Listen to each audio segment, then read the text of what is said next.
Akala namin, simpleng adventure lang. Ganito nagsimula ang lahat. Ako si Rian, at ito ang liham ko. Liham ng isang gabi, ng bangungot, sa paanan ng bundok na hindi dapat naming nilapitan. Matagal na naming plano ni Leo na mag-hiking.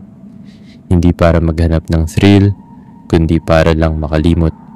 Malayo sa ingay ng Maynila, malayo sa mga problema. Narinig namin ang tungkol sa bundok limok, isang tahimik at hindi pa gaanong dinarayo ng mga turista. Sabi ng mga lokal, maganda raw ang tanawin doon kapag sumikat ang araw. Pero may isa ring babala na paulit-ulit naming narinig. Huwag kayong aakyat kung hapon na. Pag naamoy mo ang usok ng tabako sa bundok, tumakbo ka. Dahil hindi tao ang naninigarilyo. Hindi namin sineryoso. Wala namang masama sa kwento ng matatanda, di ba? Hanggang sa kami na mismo ang nakasaksi. 3:00 na ng hapon nang makarating kami sa paanan ng bundok. Tahimik, wala ni isang ibon. Pero para sa amin, iyon ang simula ng adventure. Naglakad kami, nagbibiruan, nagkakantahan. Mabilis ang oras, hanggang mapansin kong tila humahaba ang mga anino sa paligid.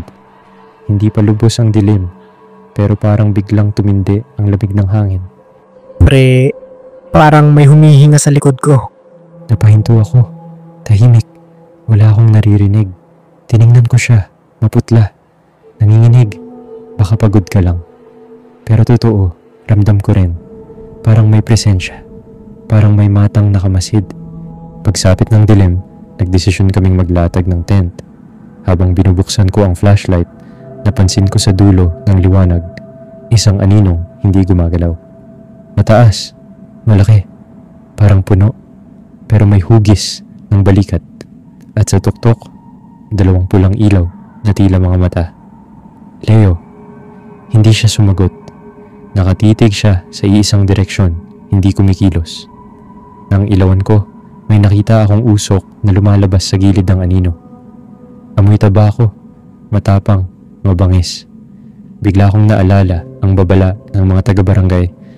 Pag naamoy mo ang usok ng tabako sa bundok, tumakbo ka!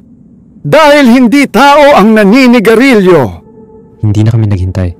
Kinuha namin ang flashlight, tinakbo ang daan pa ibaba. Pero habang tumatakbo kami, parang mas lumalalim ang dilim. Parang umiikot lang kami sa iisang lugar. Hangin lang ang naririnig ko, pero sa bawat yapak namin, may isa pang yabag na sumusunod. Mas mabigat, mas mabagal, at bawat paglingon ko, mas lumalapit ang anino. Pre, dito! May nakita kaming maliit na kuweba. Doon kami nagtago, halos hindi humihinga. Sa labas, maririnig ang tunog ng mga sanga na nababali. Parang may dambuhalang nilalang na dumadaan. Tahimik. Hanggang sa... Bakit alis na kayo? Napatakip kami ng bibig. Hindi kami kumikilos. Ngunit sa liwanag ng flashlight, may kamay na lumitaw sa bungad ng kuweba. Itim, mabalahibo. Malalaki ang kuko, dahan-dahan itong gumalaw, parang sinusundan ang amoy namin. Sa takot, sabay kaming tumakbo palabas sa kabilang dulo. Hindi na namin alam kung saan patungo, basta't malayo sa nilalang na iyon. Naririnig namin ang pag-ungol nito, mabigat, parang nagmumula sa ilalim ng lupa. Tumakbo kami hanggang makita namin ang daan pabalik sa barangay. Pagdating doon, duguan si Leo, nadulas siya sa batuhan. Hinila ko siya, tinulungan ng mga tanod. At nang iakyat kami sa kubo, tinanong ng matandang babae. Saan kayo galing? Sa bundok, may nakita kami. Hindi ko na natapos. Tiningnan lang niya kami, malamig ang titig. Buti nakaligtas kayo. Hindi lahat ng nakakakita sa kapre nakauuwi ng buhay.